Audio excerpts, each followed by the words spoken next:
매일 잠언 묵상 21장 잠언에 대한 오해. 잠언에 대한 오해. 30절 31절 말씀에 그 어떠한 지혜도 명철도 계략도 주님을 대항하지 못한다. 전쟁을 대비하여 군마를 준비해도 승리는 오직 주님께 달려있다. 잠언의 말씀을 대할 때 우리가 쉽게 가질 수 있는 오해들은 무엇일까요? 이 오해들이 결국 잠언을 잘못 대하게 만들고 또는 이 오해들이 하나님 말씀을 잘못 이해하게 만드는 것인데, 예를 들면 방금 읽어드렸던 내용 한 번 더 읽어드릴게요. 그 어떠한 지혜도 명철도 계략도 주님을 대항하지 못한다. 이 말은 하나님께 어떤 지혜와 명철도 계략도 대항할 수 없다. 그렇기 때문에 지혜와 명철과 계략이 필요 없다는 것일까요? 또 31절 보니까 전쟁을 대비하여 군마를 준비해도 승리는 오직 주님께 달려있다. 그래서 전쟁을 대비하여 군마를 준비했지만 승리 여부는 하나님께 달려있으니까 전쟁을 대비할 필요도 없고 군마를 준비할 필요가 없다는 것일까요? 비단 한 예이지만 잠언의 말씀을 대할 때 쉽게 가질 수 있는 가장 대표적인 오해는 어느 한 단면만 강조하듯 그 내용을 이해하고 받아들여서는 안 된다는 것입니다. 한두 구절, 잠언의 한두 구절의 말씀들은 어떤 다양한 상황이거나 혹은 한 상황을 여러 각도에서 우리에게 보여주는 것이기 때문에 그 한두 구절의 말씀을 가지고 오늘 내 삶에 적용하는 그 일반화는 시킬 수 없다는 것이죠. 이 내용을 제가 좀 더 설명하기 위해서 그레암 골드버디 그 복음과 하나님의 지혜라는 책을 좀 인용하겠습니다. 내용인즉 한 줄로 구성된 지혜문도 하나님의 직접적인 계시를 통해 주어진 율법이 아니라 삶의 경험을 통해서 얻은 인간의 관찰의 결과이므로 그 나름의 독특한 문제를 제시하고 있습니다. 독특한 문제, 독특한 상황의 독특한 문제라는 거죠. 더구나 지혜문은 형성될 당시에 그 원래의 문맥을 알려주지 않고 있으며 따라서 그것이 일반적인 원리인 양 나타나므로 우리가 속을 수 있다는 겁니다. 그래서 잠언의 지혜를 우리의 삶을 위해 쉽게 갖다 쓸 수 있는 원칙으로 사용하지 않도록 주의해야 한다라고 말합니다. 다시요. 일반적인 원리인 양 속을 수 있다는 내용은 잠언의 그 지혜의 말씀을 우리의 삶을 위해 쉽게 갖다 쓸 수 있는 원칙으로 사용해서는 안 된다는 겁니다. 이 말씀 내가 적용해 봐야지, 이 말씀을 한번 따라가 봐야지 라고 했을 때 그 일반화 시켰을 때에 어떤 그 잠언이 그 지혜가 가지고 있었던 배경이나 상황을 모르는 상태에서 그 구절만을 가지고는 내 삶의 오늘 삶의 하나의 목표나 혹은 내가 지향해야 될 적용점으로 받아들이기가 어렵다는 것입니다. 내 삶에 쉽게 적용해서는 안 된다는 것인데 왜 그런가 하면요. 다양한 각도에서 해석되어 관찰되어진 내용을 적용하려고 하는 순간 엄청나게 많은 양이 적용점으로 제시되고 엄청나게 무거운 짐이 되어버립니다. 이것도 고려해야 되고 저것도 고려해야 되고 이것도 적용해야 되고 저것도 지켜야 된다는 것으로 삶에 적용해야 된다면 삶이 되지 못할 것입니다. 무엇보다도 어떤 한 면을 가지고 어떤 한 사건에 한 3가지, 4가지의 그런 이 해석의 적용점이 있다고 볼 때 이런 경우가 생기죠. 지금 이때는 이렇게 적용해야 되고 저 때는 저렇게 적용해야 되는데 굳이 그 내용을 목표로 삼아 지금 적용할 필요가 없는 것인데 적용하려고 할 수가 있고요. 꼭 적용되어야 될 내용인데 그걸 이해하지 못해서 그냥 다른 것만 적용하고 있을 수가 있다는 거죠. 그래서 한번 예를 들어 볼게요. 잠언 15장 27절에 보면 뇌물에 대해서 이렇게 말합니다.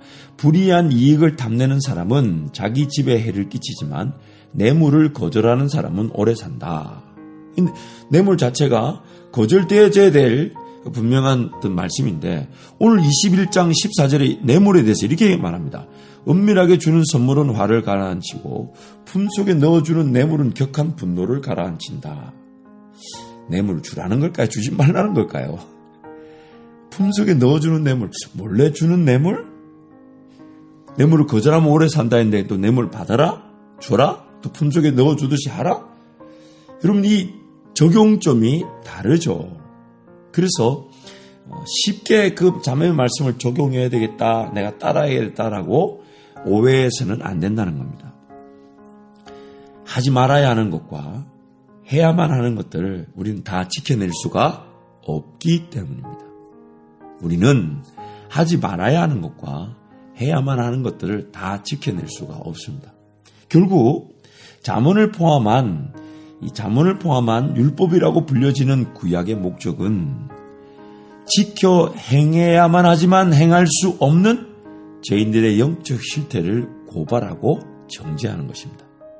다시요. 잠언을 포함한 율법이라고 불려지는 구약의 목적은 지켜 행해야만 하지만 행할 수 없는 죄인들의 영적 실태를 고발하고 정죄하는 것입니다. 또한 두 번째는 지켜 행하지 못한 죄인들이 빠질 수밖에 없는 미련함과 어리석음과 악이 무엇인지를 우리에게 보여주고 있습니다. 쉽게 말하면 따라가야 될 길을 따라가지 못했을 때 그 죄인들은 따라가지 못한 자리가 어떤 죄악의 자리인지, 미련함의 자리인지, 어리석음의 자리인지를 모르고 있기 때문에 그것을 잠언이 고발하고 드러내주는 거죠.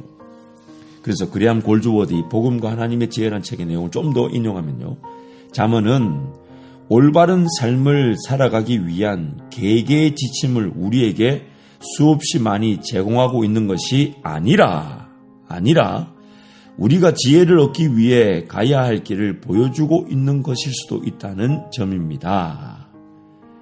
즉 오늘 내가 쉽게 적용할 차원에서의 지침이라기보다는 우리에게 필요한 지혜를 위해 오늘 나의 현실을 깨닫게 하고 우리의 방향성을 제시해 주는 것이 바로 잠언의 목적, 몽학 선생, 초등교사, 율법의 목적이라는 것입니다. 그래서 이 부분 제가 지금까지 나눴던 내용을 5가지로 한번 정리해 볼게요. 첫 번째, 잠언의 말씀은 우리의 문제와 그 문제로 인한 죄인됨의 상태를 고발하듯 드러내어 주는 것이고, 두 번째, 우리의 관점과 시야를 훨씬 더 넘어서는 하나님의 관점과 시야가 존재하고 있다는 것을 알려주는 것이고, 세 번째, 지금 우리가 서 있는 길이 어떤 길이며 또한 우리가 걸어가야 할 길이 어떤 길인지 파악하게 해주되, 네 번째, 현재의 길을 올바로 걸어가게 하실 수 있는 분은 오직 하나님이시며, 다섯 번째, 인생이 목표로 해서 걸어가야만 하는 길 역시 하나님만이 가능케 하신다는 겁니다. 우리는 지금 현재 우리의 죄인됨의 그런 위치, 하나님의 나라에 대해서 무지하고 무감각하고 무관심한 상태, 더군다나 내 죄의 문제에 대해서도 내가 어떤 힘, 즉 죄의 권세에 짓눌려 있는지, 사로잡혀 있는지, 묶여 있는지, 갇혀 있는지를 그것 역시도 무지하고 무관심하고 무감각한 상태입니다. 그래서 우리는 우리 현재 주소, 뭐가 문제인지, 뭐가 틀렸는지 이걸 전혀 모를 뿐 아니라 또한 우리가 걸어가야 될 방향, 우리에게 필요한 지혜가 주어지는 길, 우리가 하나님을 섬길 수 있는 길, 하나님과 동행하면서 누려지게 되는 길, 그런 방향성도 전혀 모르고 있다는 거죠. 또한 그것을 잠언의 말씀을 통해 알았다 해도 잠언은 여러 가지 각도에서 다양한 관점에서의 시각을 제시해 주는 것이기 때문에 자칫 잘못하면 지금 이 순간에는 이것이 이렇게 적용되어서는 안 되는데 그렇게 적용되느라 헛된 수고를 할 수가 있고요. 반면 지금 이 말씀은 지금 이 순간에 꼭 들어맞는 말씀인데 그 말씀을 무시한 채 살아갈 수가 있다는 겁니다. 그래서 잠언의 말씀을 대할 때마다 그것이 어떤 내 삶 가운데 어떻게 적용되어질지 또 무엇을 붙잡아야 될지는 결국 성령 하나님만이 아신다는 거죠. 그래서 잠언의 말씀을 쭉 읽어둠으로써 삶에서 여러 가지 일어날 수 있는 일들을 우리가 교훈으로 미리 경험해보지 않았지만 경험해볼 수 있는 기회가 되지만 그것을 이루게 하시고 그것이 적절하게 적용되게 하시고 그것이 열매를 맺게 하시는 것은 하나님이시기 때문에 말씀을 쭉 묵상해 나가며 늘 읽어가며 내 마음에 이렇게 새겨질 수 있도록 하지만 성령 하나님과의 동행을 통해 잠언의 말씀이 오늘 내 삶 가운데 실질적인 은혜가 되도록 기도하며 간구해야 되는 것입니다.